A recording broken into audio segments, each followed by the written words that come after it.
This is Parker Hesse. This is Sam Branks. You have the pleasure of listening to Hawkeyes and Tallboys. Cheers, motherfuckers.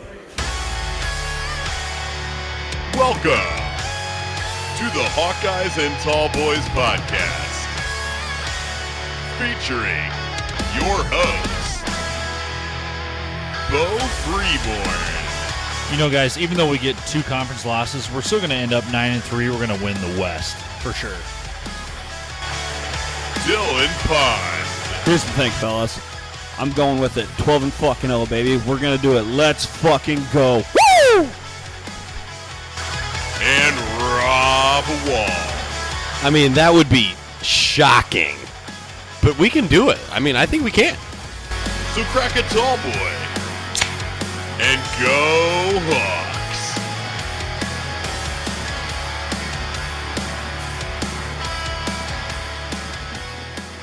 Oh, yeah.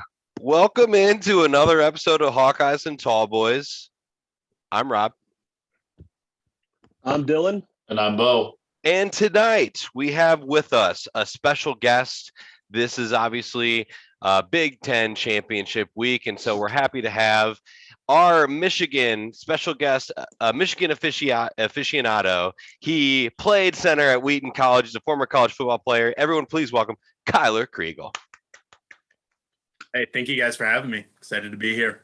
Absolutely, man. Absolutely. Let's get those beers cracked. Cheers, guys. And obviously, this podcast is unofficially sponsored by Busch Light, also Miller Lite, and tonight I'm having a Bud Heavy, if you can see that. Diesel. Because I'm digging Diesel. deep into my garage fridge for beers, and I bought this around 4th of July, if you can tell from the can. So welcome to Kyler. Sorry, we're happy to have you, obviously, and we wanted to kind of get to know you a little bit, let our listeners get to know you. And so, obviously, I see the Michigan shirt that you're wearing is pretty awesome, reminiscent of Harbaugh on the sidelines there. It looks like, but love to hear a little bit about yourself and how you became a Michigan fan. Yeah, well, again, hey, thank you guys so much for having me on. It's it's super exciting to do this because both of our squads are playing in the Big Ten Championship this weekend. So I'm from Michigan, born on the west side in Grand Rapids, and so my whole family, was Michigan fans growing up. We'd gone to a handful of games when I was younger, and so that had always been our team. And then playing sports myself, played football, and always was super into the game. And so huge Michigan fan, and been following them for pretty much my whole life at this point. So excited to be here, excited for this weekend, and go Blue.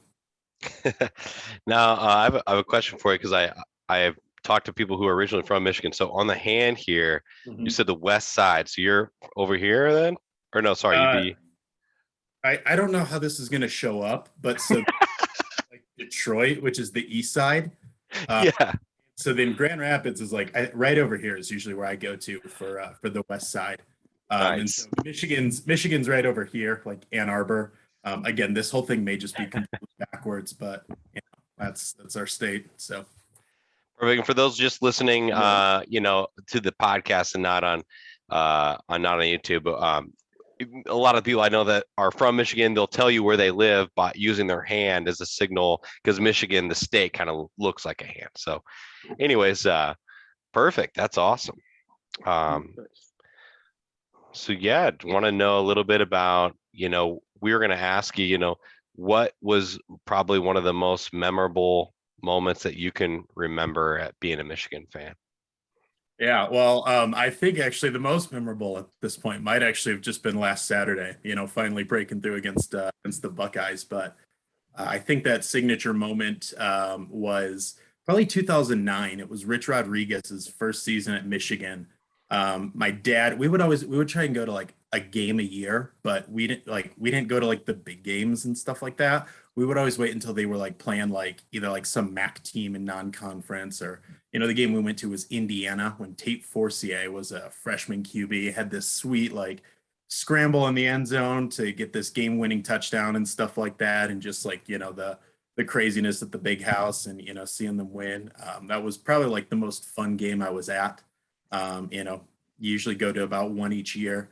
And actually then this year flew out, I live in Colorado right now, flew out to go watch the night game that they had against Washington in the second week of the season. And that was an awesome game because they hammered them. And so, those were some of the big moments. I mean, there was that year in 2011, Michigan went 11-2 under Brady Hoke, and man, we all thought that the dude was going to start a dynasty here, that he was the next Bo Schembechler, but all went downhill from there. So it's a lot of really nice moments with a whole lot of pain and misery mixed in. Absolutely. Let's see. Anything else, Bo, that you have for Kyler before we jump into it? Oh man, I'm just happy you're here and glad to know another D3 athlete there playing over Wheaton. So, Yes, sir. Dylan, anything for Kyler? Right off the bat, I think we're going to jump. Oh, I got nothing, man. Awesome. Perfect. Well, without further ado, I can't wait to break down this championship game with you, Kyler. Obviously, we're excited to have you. So thank you so much for joining us, obviously.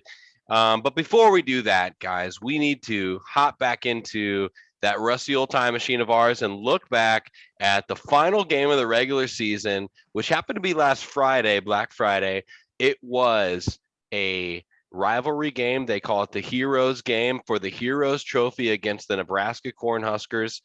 And Iowa comes away with 19 points in the fourth quarter to win 28-21. It was another classic Nebraska collapse, it looked like. It was unbelievable to watch on TV. I will tell you this, guys, because I always talk about how I lose bets all the time betting on the Hawks, but I bet $5 on the Hawks at half, and they were down 14-6, and I cashed $65. let's go. But yeah, Nice. obviously, I got to brag about my win since I always talk about my losses because hopefully they'll even out one day. But give me your thoughts on this game, guys. What a win. Yeah, hell yeah, man. I think really no real need to talk about the first three quarters, which those don't matter. But Iowa scored 19 points in the fourth quarter to get the W. Awesome play sparked by, I think it was Joe Evans, if I remember right, number 13, coming off the edge and blocking a punt. Henry Marquez. Was it Henry Marquez? Okay. There you go. Evans had the touchdown off of that, I think. That could. Oh no, Kyler Fisher Kyler Fisher, wasn't it? Yeah, back up linebacker. We got all our stats right here tonight, baby. Let's go. That's right, man. Yeah, Kyler. Yeah, we like the name Kyler. That's why we had you on, Kyler. So no, but yeah, he comes in there, scores the touchdown, and I think, we all looked at each other in the garage, and it's like, okay, yeah, this is gonna go our way. Like, let's go. And defense stepped up like it always does, and offense made plays when they needed to, and it was just a classic Nebraska Iowa game, is what it was. And I don't think anybody expected anything different. You could throw the records out when those two play, and obviously Nebraska's had some heartbreaks this year, and losing 9 games by 1 score each, pretty brutal. But nonetheless, the Hawkeyes got one, and even better yet, I know we'll get into it in a little bit, but then the Golden Gophers got it done versus those pesky stinking Badgers. So we love to see it. That's absolutely right. So obviously we took care of business on Friday, and we're looking at so that means it all came down to Minnesota versus Nebraska, which we mentioned last week was going to determine a Big Ten champion or play a part in it. And the Golden Gophers actually took care of business at home, winning 23-13. It was pretty much close throughout the entire game until right after halftime. Minnesota came down and scored a few times, put a field goal through the uprights in the fourth quarter to kind of give them the win. I was rooting for the Golden Gophers the entire time. I was watching the game. I was wearing maroon, or because I don't have anything Minnesota colors wise. I just was doing my best. But I'll tell you what, man, they really came through. I was rowing the boat right along with all those Gopher fans. So that's awesome. Surprising that Wisconsin lost that, but hey, I'll take it. But not to be outdone, obviously, before that game aired, or maybe while the game aired. It was well, I know it was before, but I don't know if the outcome happened before the start of that game. But Michigan, Ohio State, obviously huge showdown in the Big Ten East. And Michigan took care of business in that game over Ohio State, 42-27. The first win for Jim Harbaugh against Ohio State in his tenure there. Kyler, tell me about what was going through your mind when that game was going on? Yeah, that was a huge one. A lot of Michigan fans had started building a little bit of optimism. At the beginning of the year, Ohio State lost that game to Oregon. They didn't look particularly great against Minnesota in the opener as well. And so, especially two teams that ran the ball well, a lot of people were thinking this is our year. And then the week before the game, Ohio State just comes out and just drops like 49 in the first half on Michigan State. They actually beat Michigan, and so we're like, oh, okay, yep, here we go again.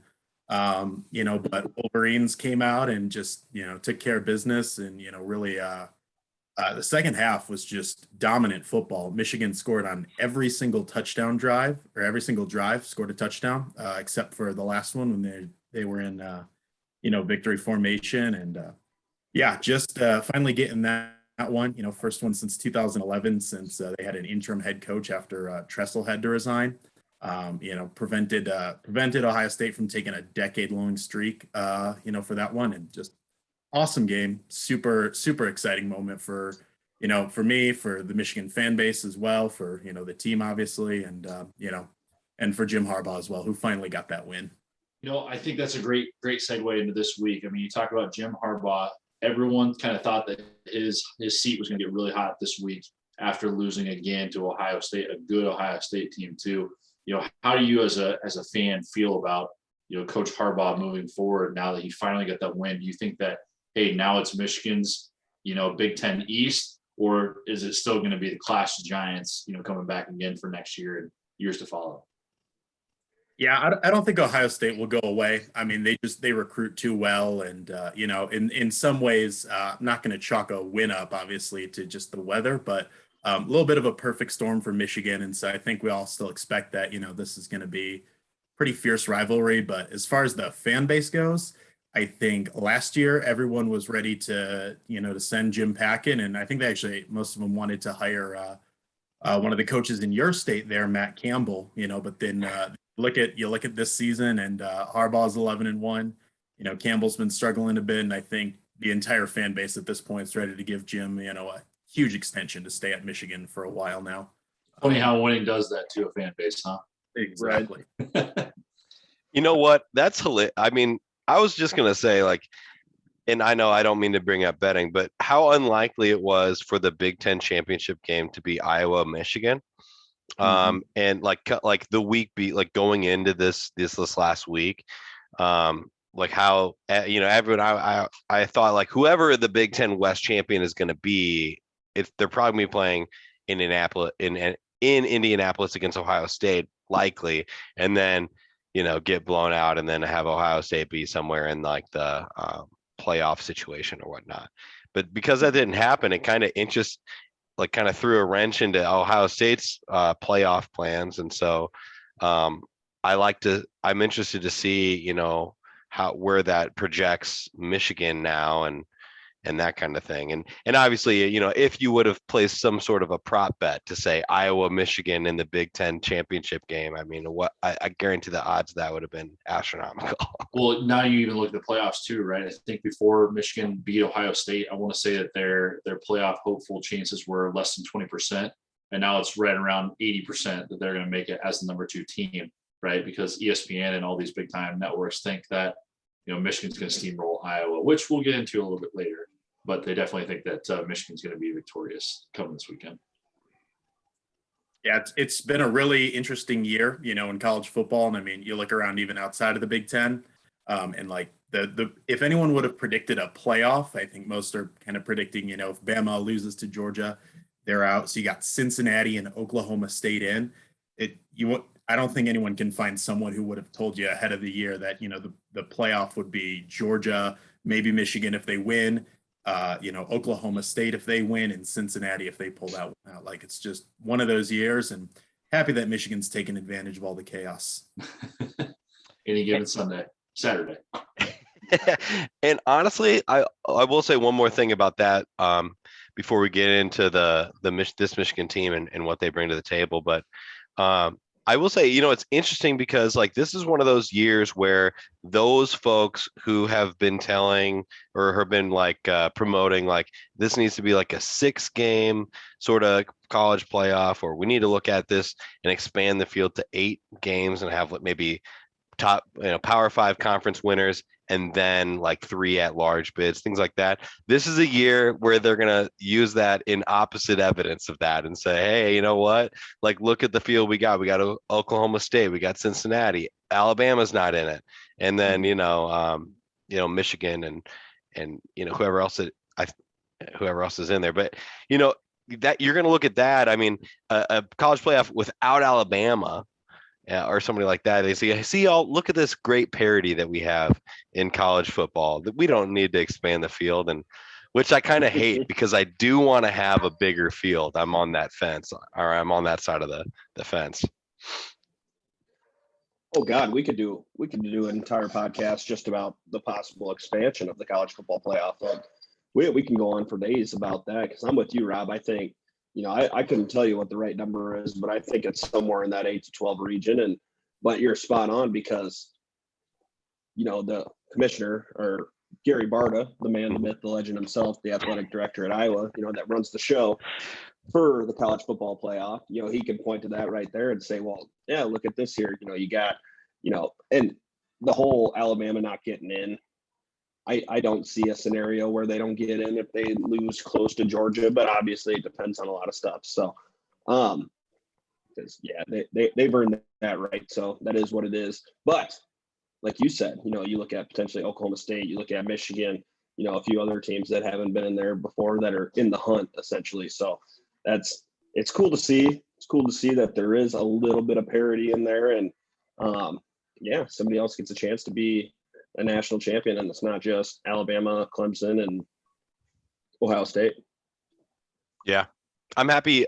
I'm happy Clemson's out of it, but I'm sure it won't be long before they're back. But okay, now I'd like to take some time, guys. Let's look at Michigan. They're actually number 2 ranked, Michigan, currently. As I'm looking at ESPN, they're 11-1, like Kyler mentioned. They're 8-1 in conference. I'd like to. Obviously, we can't gloss over the playmaker, so I do want to listen to Kyler and what he has to say about the team. But somebody who sticks out to me, just to kick it off, last game, Hassan Haskins with 5 touchdowns against Ohio State, who is going to be the lead back in the Michigan backfield. So I'd love to hear more about your thoughts on him and your thoughts on the playmakers on the offensive side of the ball for this team. Yeah, for sure. Like I said, they ran all over Wisconsin, and Haskins was a big part of that. Offense really came together for the Wolverines these last couple of weeks. For most of the season, they'd been doing like a running back by committee, so it would be Hassan Haskins, and then Blake Corum is the other guy. But Corum went down with, I think it was an ankle injury a few weeks ago, and so the whole load then got put on Haskins' shoulders, and responded with 5 touchdowns in that one. I mean, he's been their offensive MVP by far this year. Originally a 3-star recruit out of Kansas, a bunch of Michigan fans, complaining, these guys are never going to beat Ohio State, for recruiting like this. And Haskins just goes out and makes a big statement. Really tough runner, is one of those guys who's always falling forward. Great vision, not overly fast. That's where Corum comes in. He's sort of the home run hitter in that 1-2 punch. And so Michigan has been able to throw the ball when they've needed to, but Jim Harbaugh has his mentality. And so, if it's up to him, he will run the football up and down all day. I think in that second half against Ohio State, we threw the ball a total of like 4 times.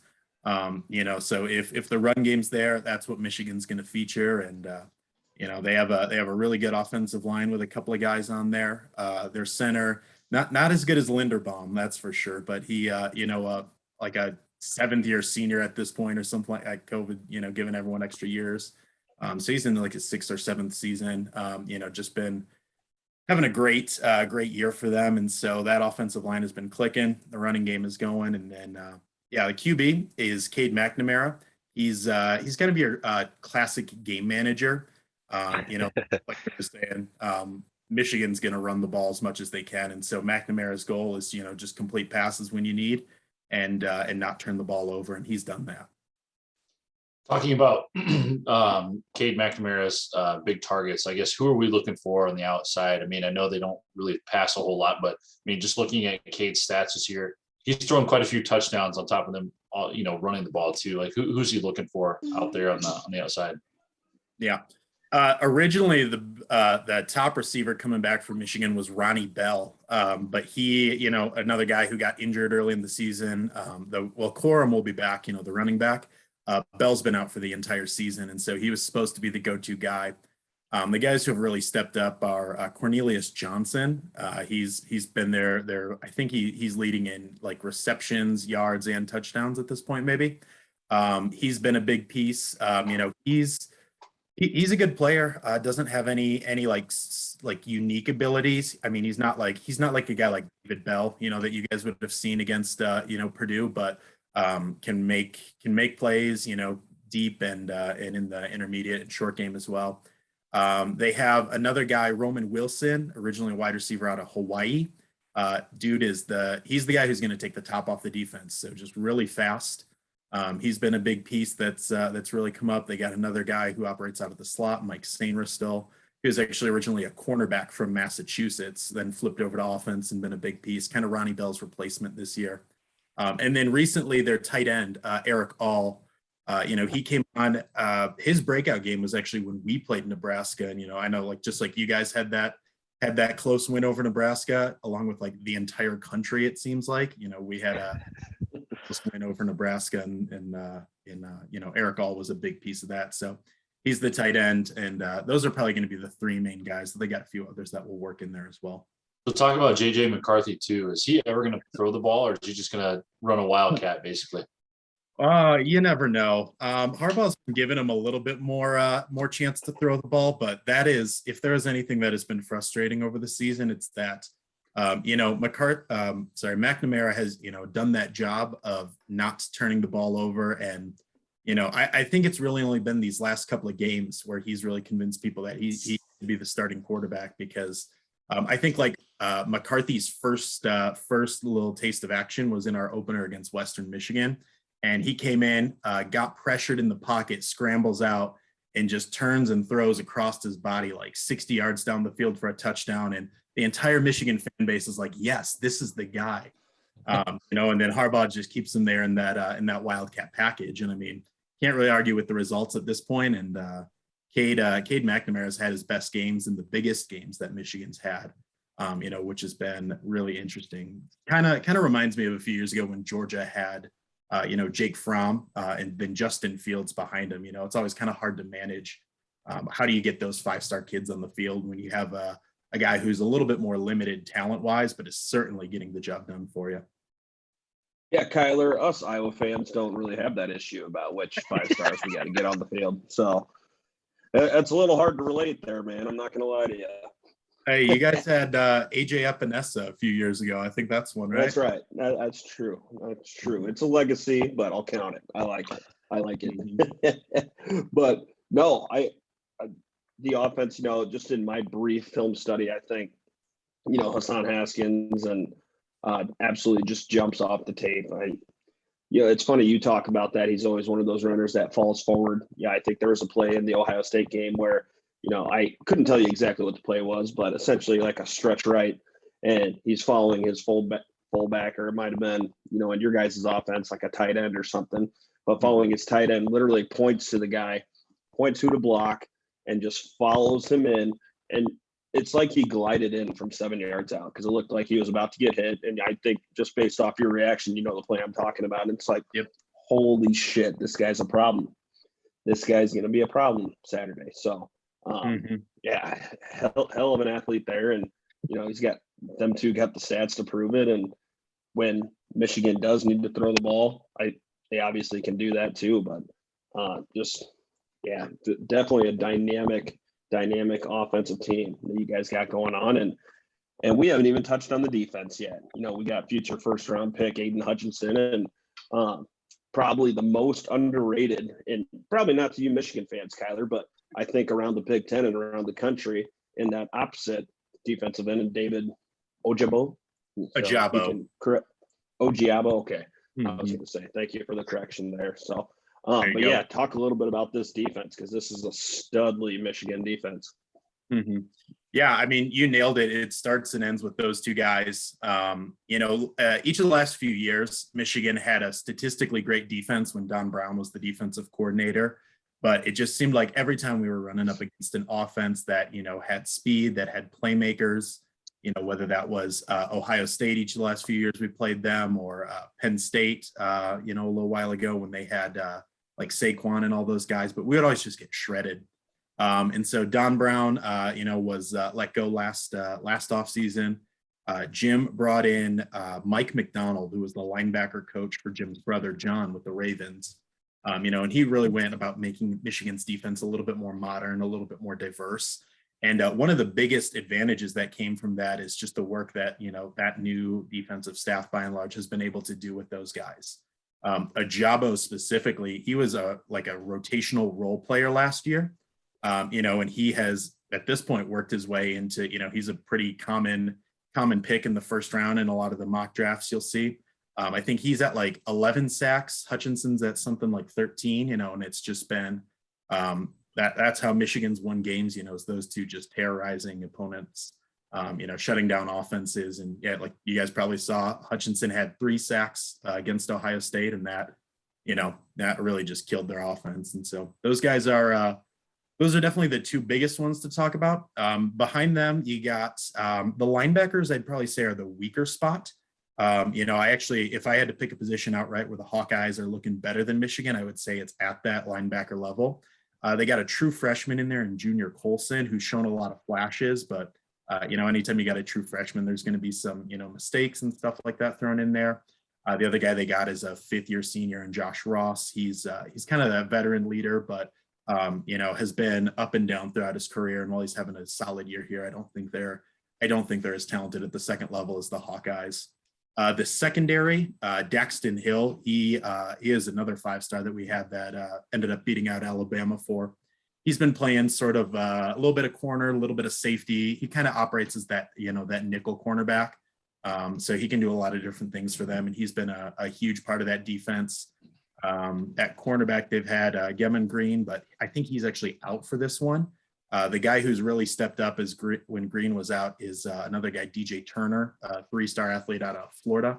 I think he was actually they released like the all Big Ten teams the last couple of days, and I think Turner was actually a 2nd or 3rd teamer on the media poll, and so that was a pleasant little surprise to see him there. But this defense, it starts with that defensive line with Hutchinson and Ajabo, and then the 2 main D tackles of Mozzie Smith and Chris Hinton.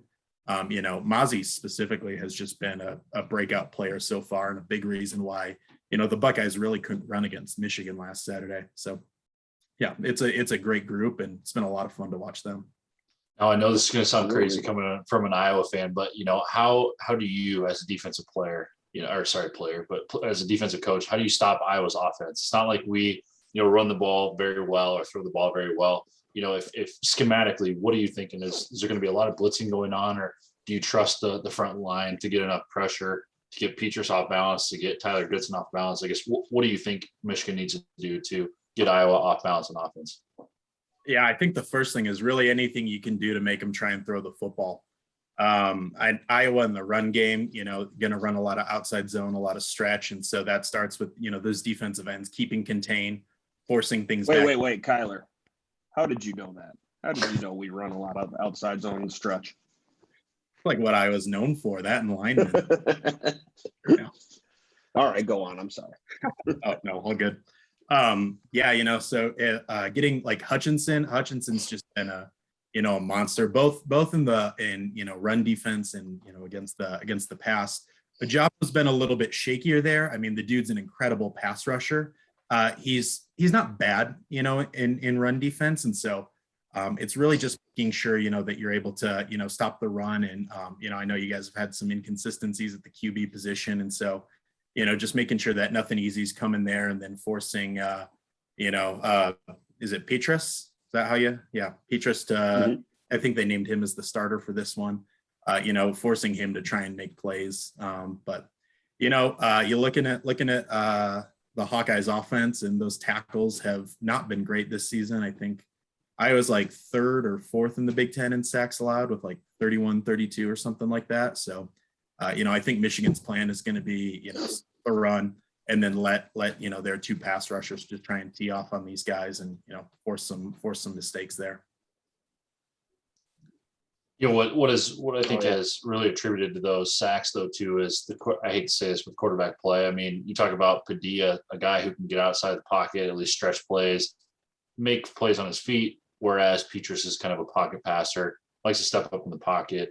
But looking at last week, I think there's a couple of those sacks you can attribute to CJ Stroud not stepping up in the pocket. So with something like that, you kind of look at Petrus maybe being a little bit a step above, especially having all that game experience.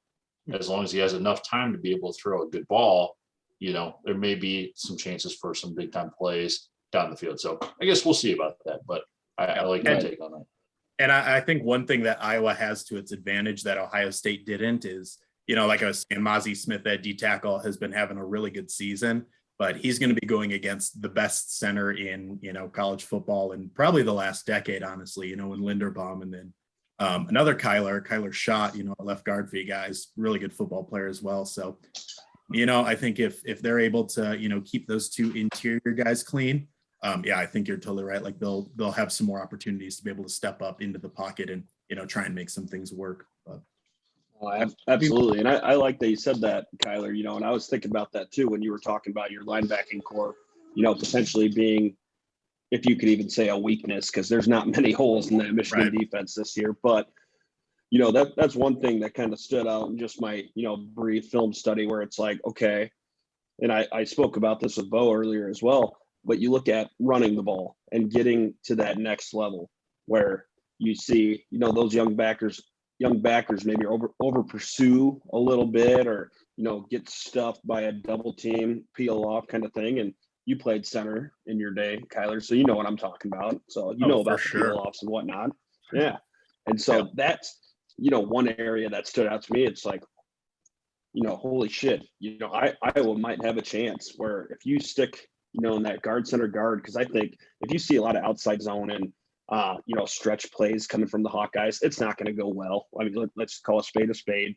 So I think, Iowa's best shot is running behind that guard center guard combo and going that route, really. So I guess, what do you think there?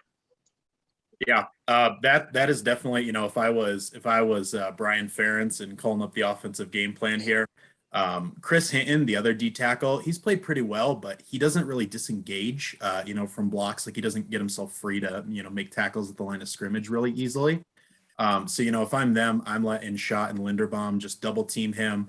I'm not sure there's a better center in football than Linderbaum, and that includes his ability to actually climb to that second level and, get a hat on the linebackers. And that's how you take like a 3 or 4 yard gain and turn it into something bigger. And, with Iowa's offense, not playing as well as a lot hoped. I think that's really going to be huge for them, is to be able to rip off some of those runs and really trying to keep it out of like 3rd and 8, 3rd and 9, where Michigan's defensive ends are going to be able to just rush with a crazy amount of energy there. So, well, and I think that Brian Ferentz needs to be able to switch it up a little bit too, like set up the inside run for the outside too. It's like the last couple of weeks, if Michigan is watching any sort of film, they're saying, hey, watch the reverse. Reverse is happening. It's coming. It's going to come at some point. Stay home. So, Brian can say, hey, we're going to go middle, make those DNs commit, stay in, and then Iowa can get a peel off block, end up getting around the corner. Something big to happen is right there. So I feel like, Jim and Harbaugh and the defensive coordinator probably going to be preaching that all week. But, I think if Brian was smart, he would find a way to get them to really suck in lose contain for Iowa to be able to run outside and be able to mix it up. I like that you brought that up, and obviously Dill kind of leading us off there with the guard center guard talk and talking about stretch plays. This is something that I actually brought up and we talked about when I was watching this last game with our run game. And I don't know if this comes down to play calling or maybe but that stretch play never works for us. I feel like it takes too long to develop.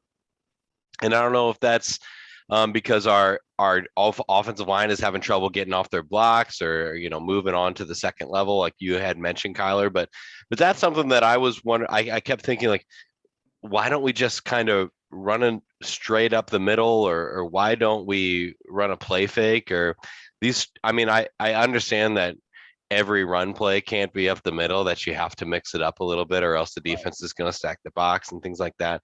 But sometimes the timing on some of those stretch plays, I just wonder if it's just trying to mix it up or if they really think that it's because it hasn't been successful for us at all. I think looking at it, I was just going to say. I'm sorry, Carolyn. Go ahead.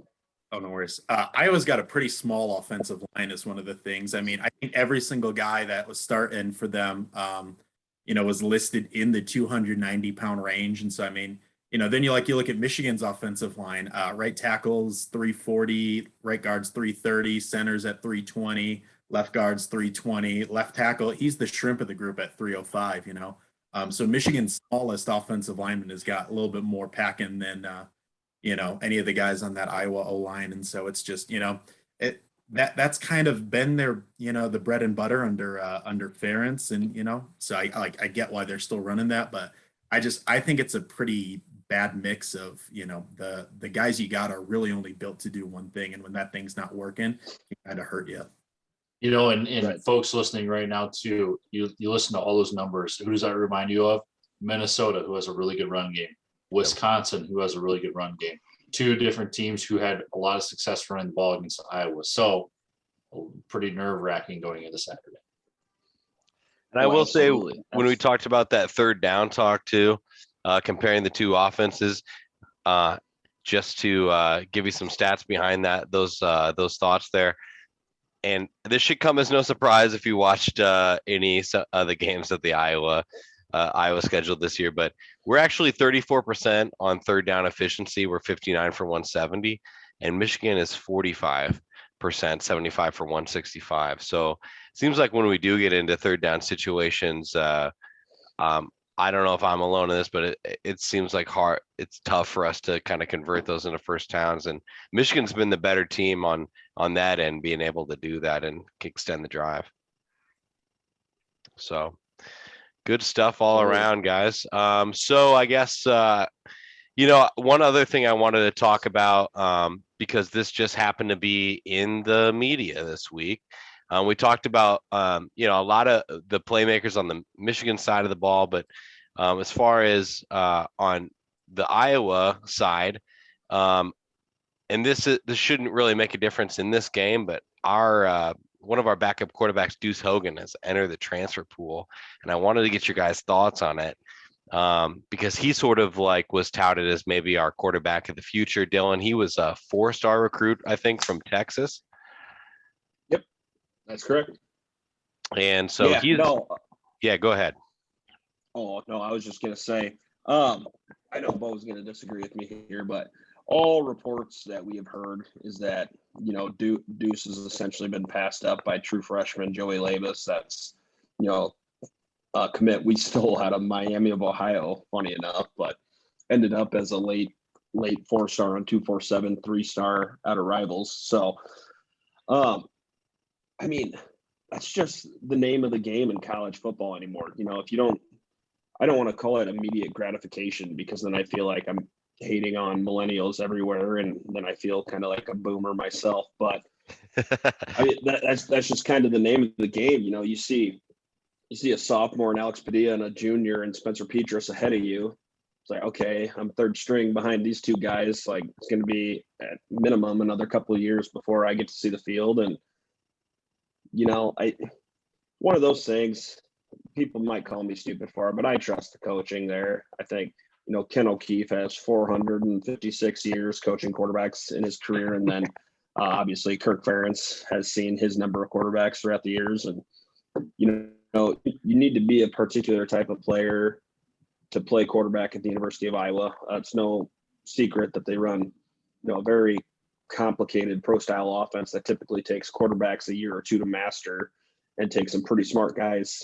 Like those of you that don't know, Alex Padilla is actually a neuroscience major. So if it tells you, the level of intellect that it takes to play the quarterback position at a high level at the University of Iowa, and that's not, any sort of diss on Deuce Hogan by any means. I think, there's no question coming out of Grapevine, Texas, his talent was phenomenal, and Iowa beat out some pretty big players to get his services as well. So, well, I think the diss on Deuce Hogan came from Kirk Ferentz. Didn't he say earlier this year, like, yeah, if Deuce is the starter, I'm not leaving Iowa City or something? That post game Nebraska.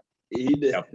He did. He clarified. that. He clarified in the week after, and he was like, "Yeah, I shouldn't have said him by name. I should have just said third string quarterback." And it's like, yeah, you probably should have, but you know what? I'm all about sassy Kirk, and in his old age, he doesn't hold back as much as he used to with the media.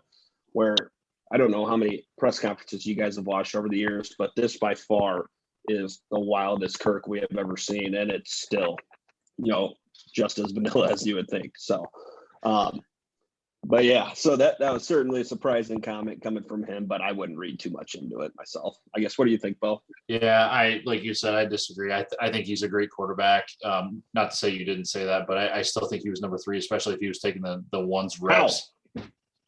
He was taking the ones reps when QB1 and QB2 were out. I definitely don't think that Labus is there yet. So anyway, I do think that they do think that Labus or Carson May, who's coming in, are the truth and are the future of Iowa football. So good for them. But I do think that Deuce is going to do very well. He still has 4 years of eligibility with the COVID year. So good for him. I hate to say this as an Iowa fan, but I really hope that he goes to a Power 5 school and really shows how good he is. Basically just to say fuck you to Brian Ferentz. I'm not going to say that to Kirk Ferentz, but and in my opinion on what Kirk's comments were is I think it was Bush League. I don't think he meant it the way he did, but you should never say that about any of your players if you truly do like them as much as you do. So again, love Kirk, hate the comment, and I forgive him for it, but I do think that was pretty Bush League. But we're here to talk about Deuce. I'm going to say best of luck to the man. Hopefully he does well. I think he's going to find a really good spot. I really think that TCU is a really good spot for him, and hope that he can get on there or a D1 AA down in Texas somewhere close to his home and that's be funny. able to tear it That's up. funny you say that. That's funny you say that because SMU's got themselves an opening, and that's kind of where I see him ending up too. Yes, that'd be a great spot. It'd be a great spot for him. Yeah, absolutely. I think you guys are right. That'd be interesting to see. Hopefully that he, shows how good he is and can come up through a system. Maybe he wasn't the best fit or wasn't exactly what we were looking for.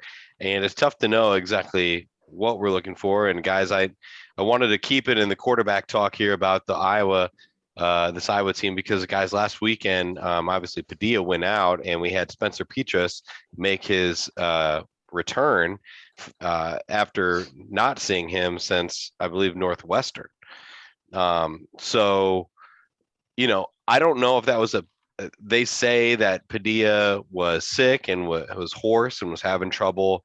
He was losing his voice in the middle of the cadence, so it was throwing people off. So they threw Spencer Petras in, who actually ended up sneaking quarterback sneak for a touchdown, the go-ahead touchdown to win the game at the end there. Just thoughts on that, guys. Is that anything to be worried about here, or is this Padilla's job still?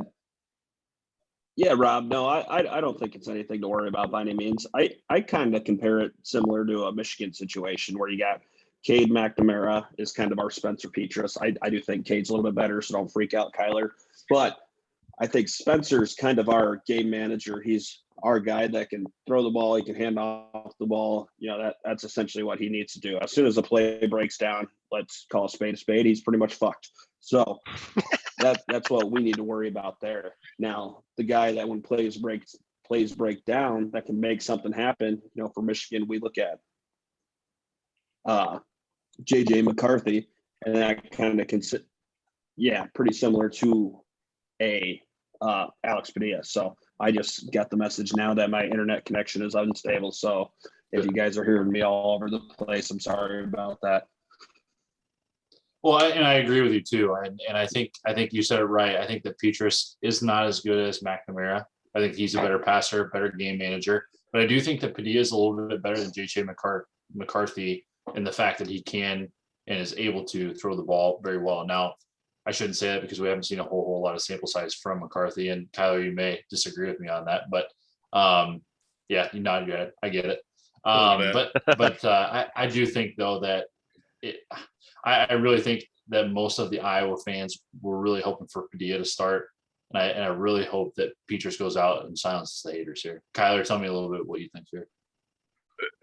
I got nothing against Padilla, just for the record. I'm not kidding. I live 3 minutes from Cherry Creek High School where he played and stuff like that. Literally just take a right out of the parking lot from their stadium, and my house is like, right up there. So he's from the neck of the woods that I'm in right now. Yeah, it's always tough with the QB situation, and that's been a big thing for Michigan fans recently. Even going back to some of that discussion with Hogan, and like those highly touted recruits that you get, like you're expecting them to come in and just, take over things right away. I mean, you guys actually are playing against the previous savior of Michigan football, and Brandon Peters over there. I don't like that was Harbaugh's like first big recruit, at the QB position. Everyone's like, he's the next Andrew Luck, and stuff like that. Comes out and it's just he played fine for Michigan, but he couldn't stay healthy. And now we kind of got that same thing where JJ McCarthy, 5-star, was like the number 2 QB coming out of college. Was at IMG Academy, so playing with a ton of other really good players and stuff like that. And then like they'll have some moments where, I think those like sort of those playmaking QBs who can really make something happen when the play breaks down. Like Patrick Mahomes has made that like all the rage these days. So you see a guy like run out there, scramble away, like get out of a sack and find a tight end, like hit Laporta or hit, some of the guys from Michigan, like 20 yards downfield after that breaks out. And you're like, yeah, that's the guy we need in there, but I think both of these programs, they're pretty similar. They want to play great defense. They want to run the football well. And, at the end of the day, I think they just don't want their QBs making mistakes. And so, honestly, I had no clue who Iowa was going to be starting for this one. And, I definitely agree. Padilla's the guy who, kind of makes things happen, after the fact. But, like we were saying earlier, I think Petrus looked a little better in the beginning of the season and then had that injury. So I think if he's good, he's probably your guy. But it will really be interesting to see how he plays here. And I mean, you guys have another QB who has started games, and if Petrus is struggling, you can easily just, swap in the middle and he is ready to go. That's a great point. I wonder how Brian Ferentz in that offense is going to play Padilla too. If they're going to give, the first half to Petrus and the second half Padilla, but it's a championship game, so you're going to have to lay everything on the line. And I wonder if they're going to say, hey, couple bad snaps to Petrus, we're going to throw Padilla in there, or what they're going to do. I don't know. It'd be great to see what happens. Yeah, I think so too. And that's kind of the nut. Oh, sorry, Dale. Go ahead. No, you're good. No, I was just going to say kind of the nice thing about that is, Iowa essentially has nothing to lose this week. So I think, I think you're going to see both of them personally. So you see Alex Padilla in some of those, run and gun type situations, and you're going to see Spencer Petrus, game manager role, first through third down kind of guy. I'm looking at a depth chart right now that's projecting Spencer to have the start. I think it's going to be back and forth. Obviously, Kirk likes to ride the hot hand, so we will see what we see. And I know we're talking about both. We've kind of broke down both teams here, so I think it's time we kind of roll into our segment with Dylan. If you want to take it away for Dylan's keys to victory, I think I got you revved up and ready to go. Hell yeah. So, all right, I'm going to ramble here. My internet connection, as you guys have probably know, has been a little funky for whatever reason tonight for the second time this year. So I'll just get going. So Dylan's keys to victory versus Michigan. Offensively, we got to get a little bit creative with the playbook. But we need to stick to the identity. That involves running the ball. First and foremost, we got to establish the run game versus a stout Michigan defensive line. So if we can do that, then we can move forward and get creative with the ball and look for some of those action passes, the rollouts, that kind of thing. Defensively, it's simple. Bend but don't break. Michigan is phenomenal in the red zone this year. I think I saw a stat somewhere where they score, 140% of the time. So we got to bend but don't break there, keep them out of the red zone, and then force turnovers. And we've got to capitalize off said turnovers. So, I'm looking for, Jamari Harris, one of the young bucks. I think you'll see a little bit of Terry Roberts playing back in there because he should be back, as well as Riley Moss. If we can get a pick six somewhere, that would be absolutely monumental in potentially winning this ball game. So bend but don't break and capitalize off turnovers. Special teams, do what you've been doing. I think this is probably the first matchup we've had all year where special teams are kind of level. I think Michigan special teams are through the roof, especially in that kicking and punting. They're nearly identical to Iowa. So you got to maintain disciplined special teams. And, we're looking at Charlie Jones to essentially set us up in some good field position. Should the defense hold Michigan's offense to a 3-and-out here and there, get Iowa in position to score, even if it's just 3 points. This is the Big Ten championship. Every point matters. So just a quick recap. Offensively, got to get creative with the playbook, yet stick to our identity. Defensively, bend but don't break, force turnovers, and capitalize off said turnovers. And special teams, remain disciplined, keep doing what you've been doing all year. Now, Kyler, what do you got for Michigan's keys to victory this weekend? Yeah, Dylan, those were great. Agree with you on a lot of those for Iowa. For Michigan, I would say first and foremost, don't turn the ball over. Like you guys have mentioned, Iowa's defense is really, gotten turnovers really well. Even just like that first game with Riley Moss having those 2 pick sixes, it's crazy. And a lot of times people are like, oh, turnovers are, just lucky and stuff like that. But I think I saw a stat like Iowa, 5 out of the last 6 years has ranked in the top 15 in interceptions, so that's just definitely who they are. And, that offense has gotten a lot of help from them with field position. And so for Michigan, avoiding those turnovers and forcing Iowa to, with all the issues they've had, just trying to string together long drives. I think that'll be the first key. Number 2, stop the run, like we're talking about. It's kind of the same for both these teams. They want to run the football first and foremost. And so if you shut that down, I think that's going to be a great key for Michigan there. And then, on the other side, Michigan's got to be able to run the ball. And that kind of goes in part with that first one of not turning the ball over. The more Michigan's able to actually have success on the ground and, avoid having those, those clear passing downs, the less that they're actually going to fall, susceptible to having a big pick six or something like that. So I know a lot of Michigan fans we have no clue what's going on. We're usually, pouting at this point. We're on the message boards talking about who we're going to fire Harbaugh and bring in.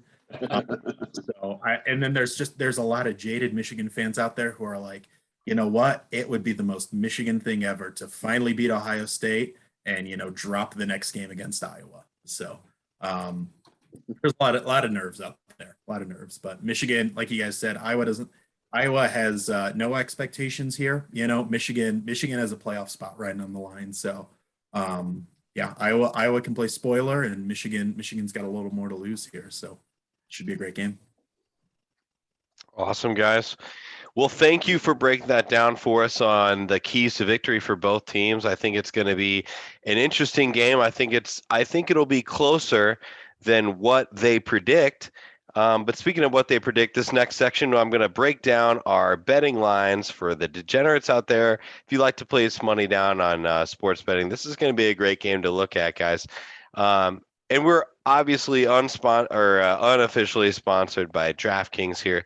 So I'll give you a little bit of a taste of what this line is going to be looking like here. And it looks like this just refreshed on me. So let me pull it back up. But last I looked, here we go. So the line has moved a little bit. I think it started out Michigan -11. According to DraftKings at this point right now, it's actually Michigan -10.5. So it's moved slightly. And then the over-under for this game is 43.5 points. Michigan is a minus 450 money line. Favorite, Iowa is plus 340 as the dogs. It's going to be played obviously at a neutral field in Indianapolis.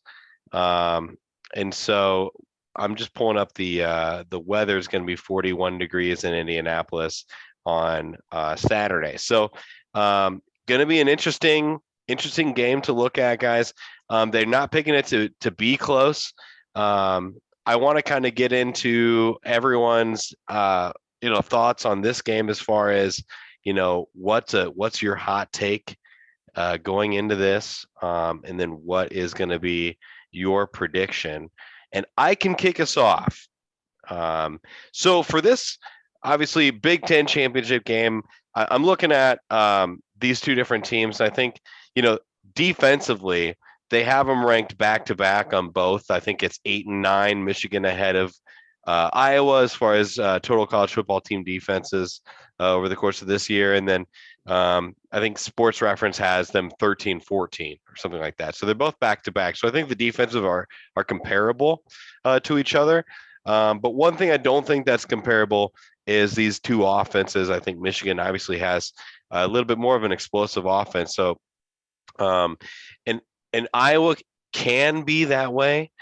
Have they done that consistently? That's another thing to look at, which I don't think they have. So my opinion, I think this is going to be sort of a runaway Michigan win. So my prediction for this game is going to be, Michigan 38, Iowa 14.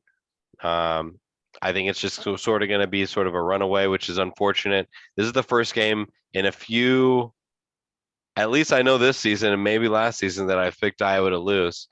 But that's where I'm at. I also know my history, guys. I know you're going to bring it up the last time we played. That's when we played Michigan. But that's my prediction. And I want to give you my hot take. My hot take is that one of our touchdowns is from Alex Padilla running. Like that. I like that. Bo, what do you got? Yeah, thanks, Dill. I really like what Kyler said too about a big letdown game for Michigan. I think the hangover effect is real. You think about in games past, Iowa beat Ohio State, and then what happened the last 2017 against Penn State afterwards. It was a shit show, to be quite honest. So I'm really wondering, how Jim Harbaugh is doing it this week, the message that he's preaching, how they are staying, mentally focused, etc. But to be honest with you, this is a win-win if you're an Iowa fan. Okay, right? So if Michigan wins, we get a Big Ten team in the title game, okay? Or title game in the playoffs. Okay. So if Iowa wins, we get the Rose Bowl. Likely. It's not likely that we're going to end up getting in the playoffs, but we have a shot at an 11-win season, only 3 losses potentially there. Still a great season in my opinion. His ceiling is at 12-2 record, just like what we had in 2015. Obviously great there too. One thing I want to say in terms of my hot take, Michigan's been able to run. They've been able to run the ball all over defenses. I did say earlier that I think this game reminds me a lot of Wisconsin. And I really think that Braylon Allen is a really good running back. I do think that Haskins is a really good running back too. But I think my hot take here is that Iowa is going to find a way to limit the run. And I think that Iowa is going to hold Michigan under 200 team rushing yards, which I think a lot of people are probably going to roll their eyes. But I think Iowa's defense, Phil Parker is going to find a way to stop the run and make Cade have to throw the ball. Now, may that be, big plays coming out of that. We'll see what happens. But I think that's going to be the big player there is if Iowa can hold them under 200 yards rushing, or at least 250 for that matter. But I said 200. I do think, though, the big plays are going to add up. I do think this game is going to be a lot closer. I think that Michigan does win 27-25. It's going to be a really fun one. I hate to lose to another Michigan team, the Big Ten title, but I do think that Michigan gets the job done. Dill? Okay. So and before you go, Dill, let me tell you this, Bo. Michigan is averaging 224 rushing yards a game. So that would be below average for them. However, they against Ohio State's defense. So this is why I think it is a hot take. It's because I think as a team, hold on, I'm just pulling that up. I think they rush for a lot more. 297. 297. Yeah, so I knew that they rush a lot more than that. So And Dill, before you go into this too, I think a lot of people are thinking Harbaugh, you have to beat Iowa. Like this is your time to shine. The last two times Michigan was ranked in the top two, or actually at two, 1985 when Harbaugh was your quarterback, 2016 when he was the coach, and they both lost both times. So Dill, go ahead. All right. So I've been talking with a lot of folks here this week, and I go back and forth. I truly do. It's gonna be. I see this game going very similarly to that Michigan State game back in 2015, where just an absolute Big Ten bloodbath. Both teams trying to run the ball, both teams trying to get the edge on one another, both teams playing great defense. So I don't see this one being a blowout one way or the other. And for whatever reason, we look at it on paper. Michigan's got the athletes. They got the defense. They got the offensive firepower. They got it all. It appears, everything on paper appears that, I think Michigan covers the spread. That being said, there's no way.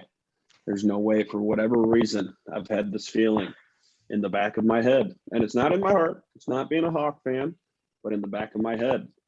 I think Kirk Ferentz, they know what Jim Harbaugh is trying to do, just like Jim Harbaugh knows what the Hawkeyes are trying to do.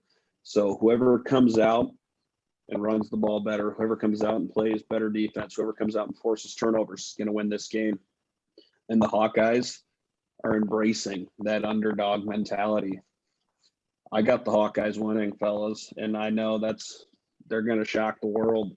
I really, really, truly believe it, and I'm going to be in attendance to see it. I'll probably shed a few tears, and yeah, I got the Hawkeyes winning this one, 31-28, last second field goal. Wow. Caleb Shudak goes out on top.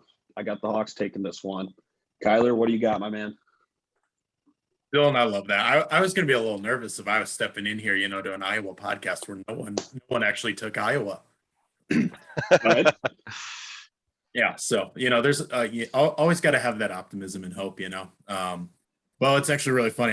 1985 was going to be, my leading point for right here. Harbaugh's junior year, Michigan was number 2 in the country. Came into Kinnick and lost 10-12. I actually think Iowa was ranked number 1 in the country at that point. I think the biggest thing Michigan has in its advantage right now is not any of the players we've talked about, but you talk about those last 2 losses. Those were both at Kinnick, and Kinnick is a notoriously tough spot to play. With that, the win over Ohio State a couple of years ago, the upset over Michigan and all that. Getting this one in Indy is definitely a big relief for a lot of Michigan fans. And then it's funny, we were talking about JJ McCarthy earlier. Iowa had some struggles with Plummer in the red zone from Purdue. They brought him in to give him a little bit more mobile element.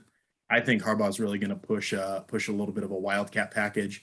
I have Michigan winning 27-13, and I have JJ McCarthy scoring 2 of those touchdowns in that Wildcat package there. So can really solidify himself over Alex Padilla if he does that.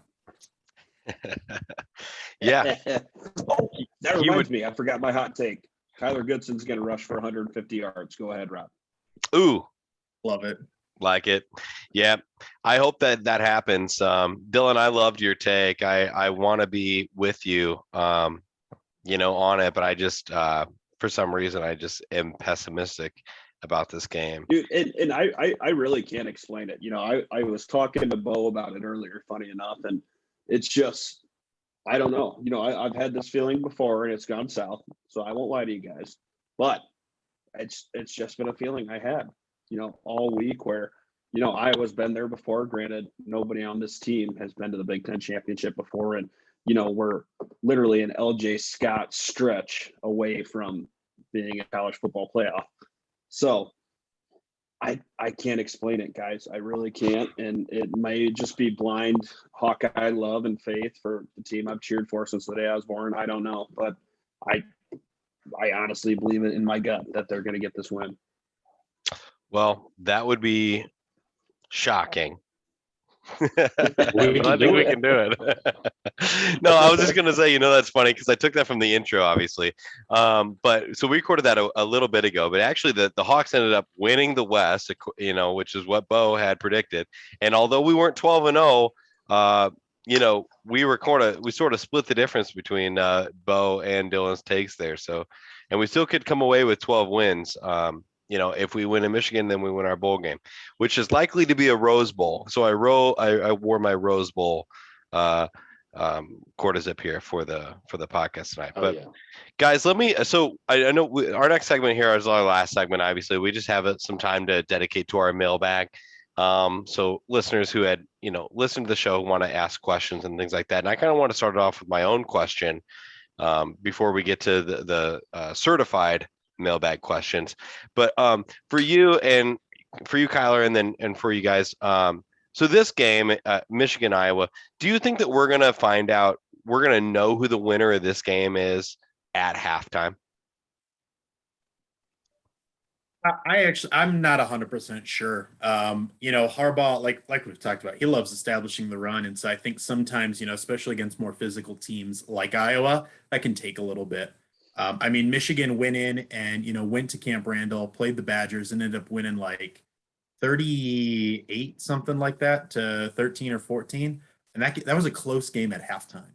I think that's a pretty Michigan feature under Harbaugh where, it will sometimes look like they're slamming their head against a concrete wall in that first half, but then they come out in the second half and, the opposing team just can't handle it, through that point, and they tend to run away with it. In the second half, I'm not sure if they run away with it with Iowa. I got to win them by 14, which I guess is kind of that, but no, I think there's a really good chance this is still a pretty competitive game, when it hits halftime. Sure. Any thoughts on that, Dill? Yeah, no, I was going to say I'm with Kyler there. I don't think we're going to know who wins this one till the clock hits 0. I think it's going to be your typical Big Ten bout where just a slugfest, especially up front in the trenches. So, and like Kyler was saying, that takes time. So even if one of the two teams does run away with it, it's not going to be till the fourth quarter. Awesome. And then I don't know, Bo, if you had any thoughts on that, basically just whether or not for sure. So I guess we can move straight into the certified mailbag questions for you guys. Yeah. And the first one we got here is actually for our man Kyler himself. Comes from Mitch Day. So maybe that name rings a bell to you, Kyler. Maybe it doesn't. But he said, so Kyler, what shade of pink is your favorite?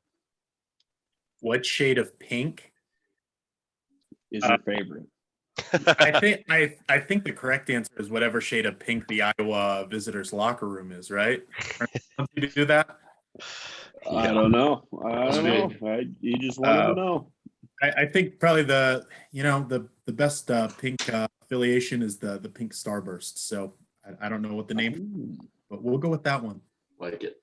There you go. Okay. We can dig that. And then we had a good one too from 31 Hawks, and we could even tailor this one for you too, Kyler. But so Hawks by 31 wants to know, guys, would you rather win the Big Ten championship and lose badly again in the Rose Bowl like 2016, or lose the Big Ten championship and win over a solid SEC team in the Citrus Bowl? I'll start out, and I don't know if you guys are going to agree with this, but I would rather lose the Big Ten title and win our bowl game. Go out on a high. That is a loser's mentality. No, it's not. Process, but no, it's I not. wanted to point that out. That's a loser's mentality. Yes, it's not. Think about this. You as an Iowa fan know it just as much as me. The Iowa fandom fucking pouts. And if we end up losing before the end of the season, everyone's going to have a shithole attitude going into next season. I would much rather lose a close game here in the Big Ten title game to Michigan, who's going to make the playoffs, than to and then end up winning before going into the offseason, especially against a good SEC team. So Dill, fuck yourself.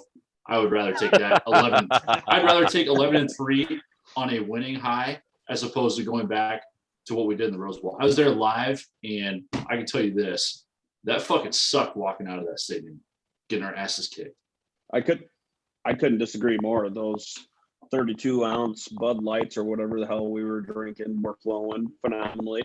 And yeah, couldn't disagree anymore with you, Bo, because that is a loser's mentality. It's a loser's mentality to sit here and say, oh, let's lose the Big Ten championship because we're little old Iowa. Let's go to the Citrus Bowl. Let's get a win and we'll try to, do our best next year. Fuck that. Let's win the fucking Big Ten title and then see what happens. Perfect. Any other questions we got for you guys? Let me double check. I don't believe so, though. Nope, So, I don't see any. So we're good to Just go. some quick history before we close this out with some victory polka, which we always do, Kyler, as you know. History of this Big Ten championship. The last time Michigan was Big Ten champion, 2004. Actually, they shared title with Iowa. Interestingly enough. So it's been obviously 16 or 17 years since then. So we'll be able to watch this game, and Michigan actually leads the Big Ten all-time championships at 42. So we'll be able to see if they can make that 43, or if Iowa will turn their total to 12, which is what their team total is total for Big Ten champions. Closing thoughts, guys, before we get to our victory polka. Nope. Go Hawks. We'll see you all in Indy. I'll do a live broadcast from the Hawkeye tailgate so you guys can all see it, and we're going to have a grand old time. So can't wait to see all the fans in Indy. And for those of you watching at home, you're going to see a hell of a game.